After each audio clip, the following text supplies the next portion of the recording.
Hi library friends, Miss Becky here, and today I'm going to show you two different methods for making Shrinky Dinks at home. The first method involves using store-bought Shrinky Dink paper, and the second method involves using number 6 plastic, which you can often find on fast food containers.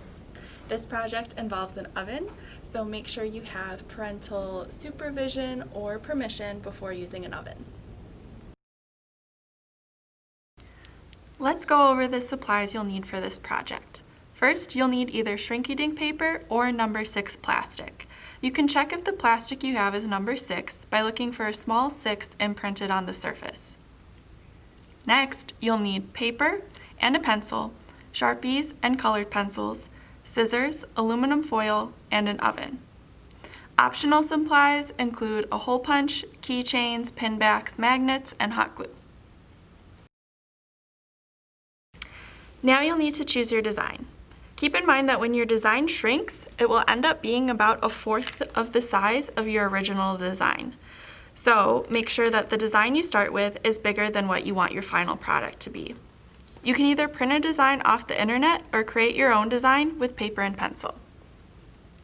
Next, you'll trace your design on either the Shrinky Dink paper or the number 6 plastic. For this part, I like to use Sharpie. When you're drawing on the Shrinky Dink paper, you don't have to use Sharpie. You could also use colored pencils. But on the number 6 plastic, you must use Sharpie, otherwise the design won't stick. After you trace your design, you can color it in. And again, on the Shrinky Dink paper, you can color in using colored pencils.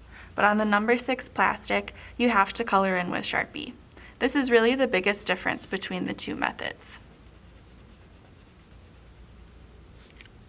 Next, you'll want to cut out your design. I recommend leaving a thin border of plastic around the outside of your design. You'll want to use really sharp scissors because the plastic can be a little bit tricky to cut. Also, at this point, if you're planning on turning your design into a charm or a keychain, you want to use a hole punch to punch a hole in your design, because after you bake your design, you won't be able to punch a hole into it anymore.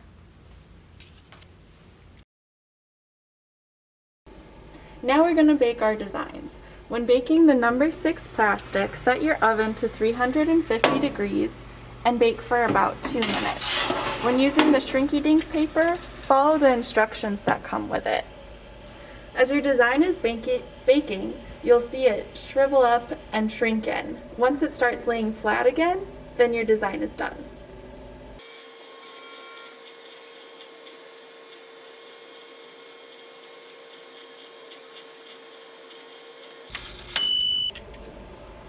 When taking your design out of the oven, be careful because it's going to be hot. You'll have a short period of time where you can either bend your design or, if it was still slightly bent, flatten it out a little bit.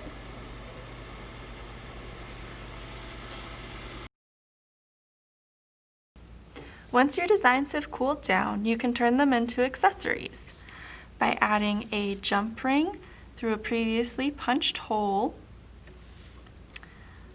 You can turn your design into a keychain. With jump rings, it's best to use some pliers to close the ring.